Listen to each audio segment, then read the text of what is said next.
Hello, and welcome to another vlog. This week's theme is prosthetics. As usual, I will be releasing a video on Thursday in which I talk more about prosthetics.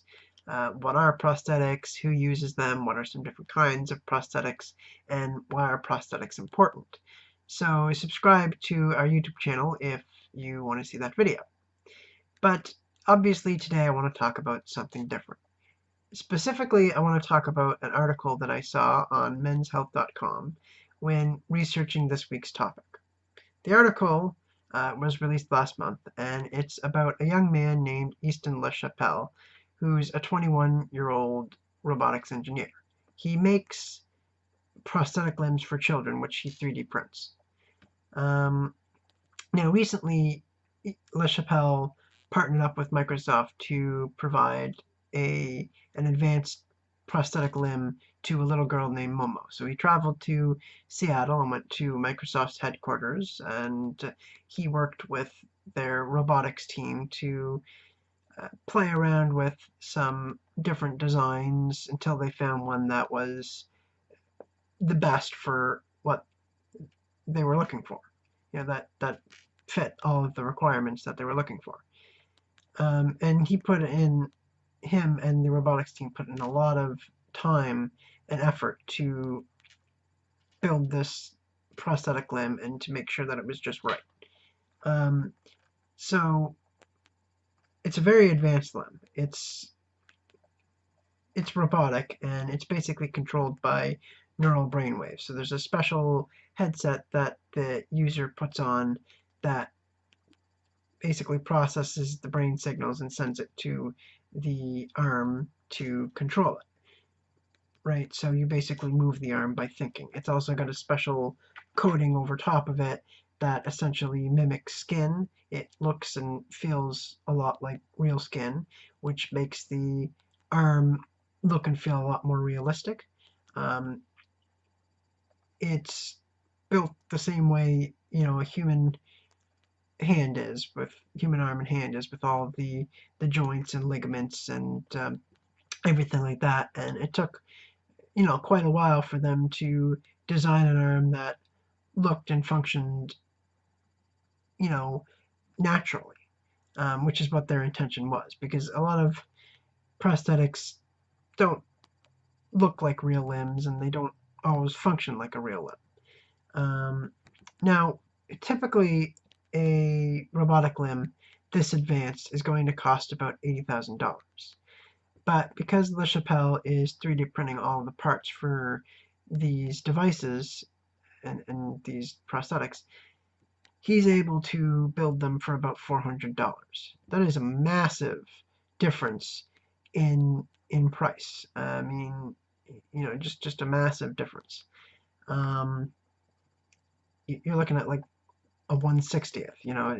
It's a very big price difference, and it's exciting because if this goes mainstream, then it's going to make prosthetic limbs like this a lot more accessible for people who need them, because price is one of the biggest barriers for people who are trying to get prosthetic limbs, just like it's one of the biggest barriers for people who are trying to get power wheelchairs or accessible vehicles, right? And although there are some organizations that provide financial assistance to cover the cost of prosthetic limbs, and some insurance and health plans will also cover the costs, some people aren't always that lucky.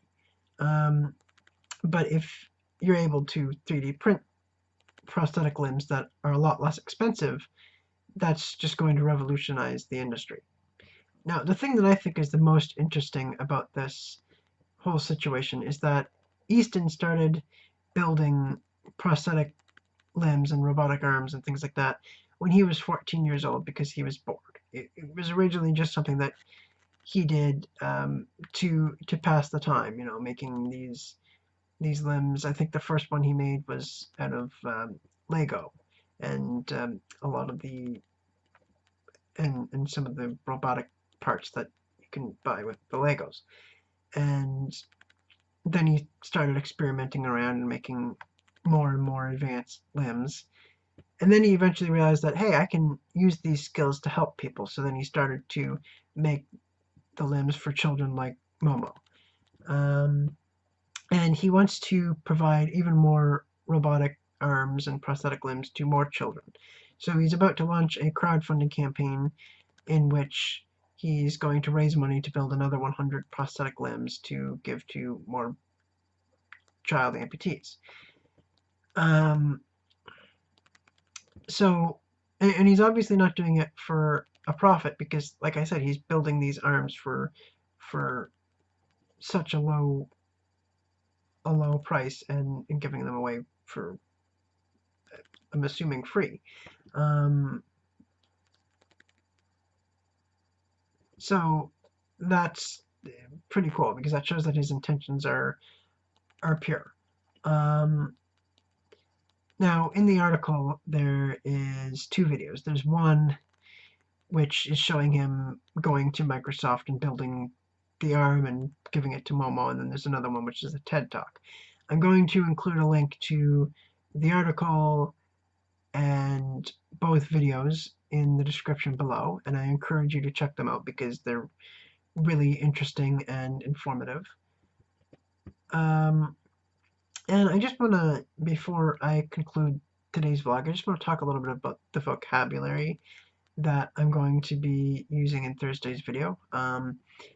It might be a little confusing because I am going to be using the terms prosthetics and prostheses and prosthetic limb quite often, but I do explain what those different terms are. So, prosthetics is basically the science of prosthetic limbs, and a prosthesis is the correct term for a prosthetic limb.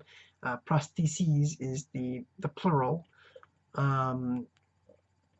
Right. Also, another term that I use a fair amount in the video is the term amputee, which most people, when they think of an amputee, they think, okay, well, that's someone who's lost a limb. But an amputee could also be someone who's born without part of a limb. So that's just a distinction that I want to make now. And it is important when you're talking about things like prosthetics to have the right vocabulary, because if you don't, well, you're bound to get your facts wrong and to potentially offend someone. So it's important to make sure that your vocabulary and all of your terminology is correct. And that's something that I always try to do in my videos. So I hope that you will tune into Thursday's video. Like I said, subscribe if you want to see that. Thanks for watching, and see you on Thursday.